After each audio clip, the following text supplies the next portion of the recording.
안녕하세요. 오늘은 닮은 듯 안 닮은 두 갓털식물에 대해서 소개해 보려고 합니다. 갓털식물이라고 하니까 조금 생소하죠? 민들레처럼 홀씨가 붙어 있는 그러한 종류들을 보통 관모식물 또는 갓털식물이라고 이야기를 하는데요. 오늘은 민들레와 꼭 닮은 솜나무를 좀 소개해 보려고 합니다.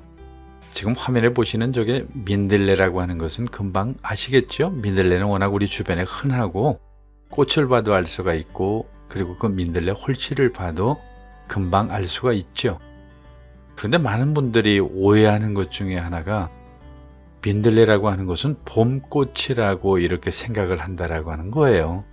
아닙니다. 민들레는 봄꽃이 아니에요. 물론 봄꽃이라고 해도 틀린 말은 아니겠죠. 왜냐하면 봄에 피는 꽃이 민들레이니까요. 그런데 민들레가 봄에만 핀다고 생각하면 그것은 오해입니다. 이른 봄부터 시작해서 늦가을까지 계속해서 피고 지는 게 민들레거든요. 다만 추운 겨울을 보내고서 봄의 민들레가 아주 인상적으로 우리에게 다가오기 때문에 많은 분들이 생각할 때 민들레는 당연히 봄에만 피는 꽃으로 기억을 하는 것이죠. 충분히 이해가 됩니다. 추운 칙칙한 겨울을 보내고서 노랗게 피어나는 민들레 꽃을 보고서 무심코 지나칠 사람은 없으니까요. 그리고 톱니 모양의 잎도 그렇고요. 민들레 홀씨도 참 인상적이라서 많은 사람들의 눈길을 끄는 것이 사실이죠. 그래서 그런가요? 민들레 홀씨 사진 SNS 때문에 안 걸어본 사람이 드물 정도로 참 많은 사람들이 좋아하는 게 민들레 꽃이고, 그리고 그 민들레 꽃의 홀씨가 아닌가 생각이 됩니다. 그런데 그 홀씨라고 부르는 것이 갓털 또는 관모라고 우리가 부르는데요. 이게 보통 수 킬로미터까지 날아가서 그 씨를 퍼뜨린다고 하니까요.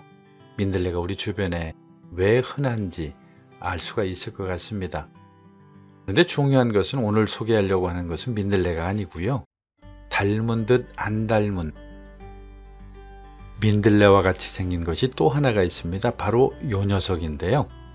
멀리서 본다고 한다면 민들레 홀씨하고 너무 닮아서 무심코 그냥 지나쳐 갈 사람들이 아마 더 많지 않을까 생각이 됩니다. 화면에서 보시는 것처럼 정말 멀찌감치 보면 너무 똑같이 생겼거든요. 그늘진 산길에서 주로 많이 서식을 하는 솜나물입니다. 왜 솜나물인가라고 하는 것은 솜처럼 솜털이 많이 붙어 있기 때문에 그런데 그것은 주로 봄철에 볼 수가 있는 거죠. 야생화를 좋아하는 분들에게는 정말 이 솜나물이 아주 귀한 대접을 받습니다. 하긴 민들레나 솜나물 둘 다 국화과에 속했으니까 비슷하게 닮은 점도 있으리라고 생각은 되지만, 그렇다고 해서 국화과 식물들이 이런 모양으로 이렇게 씨를 퍼뜨리는 경우가 흔치 않고, 이 두 경우는 참 비슷하기 때문에 많은 사람들이 이 둘은 닮은 듯 안 닮은 정말 묘하게 생긴 녀석들이라고 이렇게 말을 합니다. 사실 꽃 모양을 보면 민들레하고 이 솜나물은 전혀 딴판입니다. 한번 살펴보실까요? 예, 보시는 것처럼 야생화 좋아하는 분들이 왜 이 솜나물을 사랑하는지 알만하죠? 봄에 아마 직접 꽃을 보시면 청순 그 자체라고 이렇게 말할 수밖에 없는 감탄사가 나오는 정말 예쁜 꽃입니다. 군락을 이루기는 하지만 이게 한 군데 같이 모여 있는 것이 아니라 주로 띄엄띄엄 자라기 때문에 아마 더 그렇게 느껴지는지도 모르겠어요. 봄철의 잎을 보면 솜털이 뽀송뽀송하게 그 이름이 왜 솜나물이라고 붙었는지 알 수 있게 됩니다.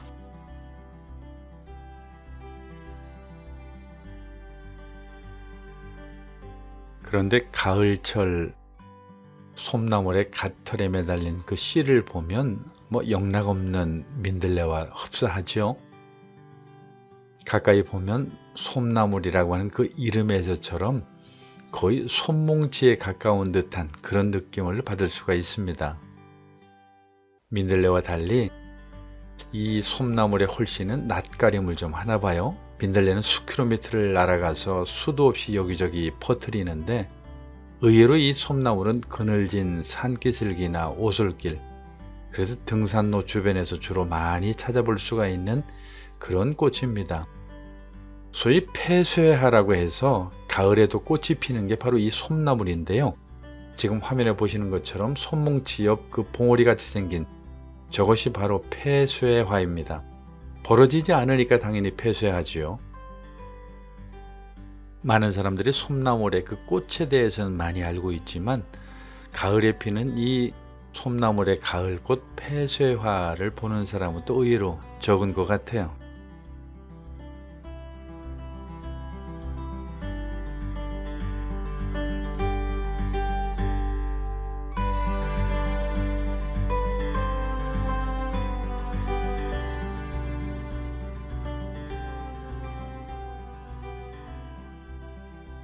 솜나물의 꽃이 민들레처럼 노란색이라거나 아니면 빨간색 같은 눈에 확 들어오는 그런 색깔을 가졌다고 한다면 아마 많은 사람들이 더 관심을 가졌겠지만 색깔도 색깔이고요. 그리고 공교롭게 등산로 주변 그리고 산기슭의 그늘진 곳에 많이 자라기 때문에 관심을 가지고 찾아보지 않으면 의외로 그냥 놓치는 것이 바로 이 솜나물입니다. 그리고 더 중요한 것은 우리에게 주는 좋은 교훈이 있죠. 몸을 낮추어야만 보인다라고 하는 아주 특별한 그리고 사랑스러운 꽃입니다.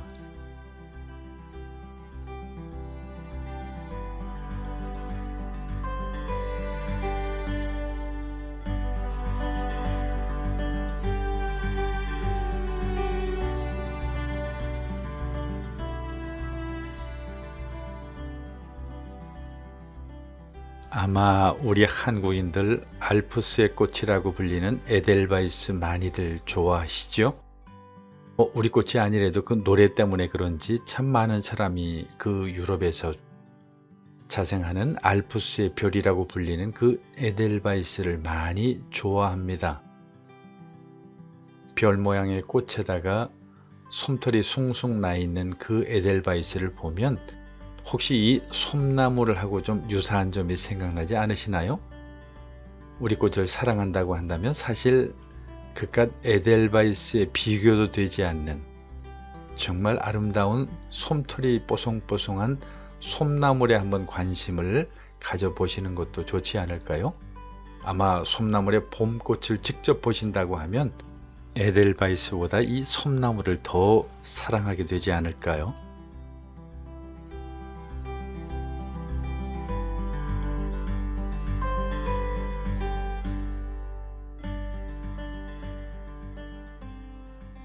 옛날에는 이 솜나물에 뽀송뽀송한 잎을 말려서 부싯돌에 불을 붙일 때 사용했다고 그래요. 그래서 이 솜나물을 부식인 나물이라 이렇게 부르기도 합니다. 봄철 예쁜 꽃이 피었을 때 그때 다시 그 솜나물의 봄꽃 영상을 준비해 보도록 하겠습니다. 봄에도 꽃이 피지만 가을에도 폐쇄화로서 꽃봉오리와 같은 꽃을 피는 솜나물의 가을꽃도 한번 관심을 가져보시지요. 우리 꽃 솜나물에 대한 인식이 아마 많이 달라지실 겁니다.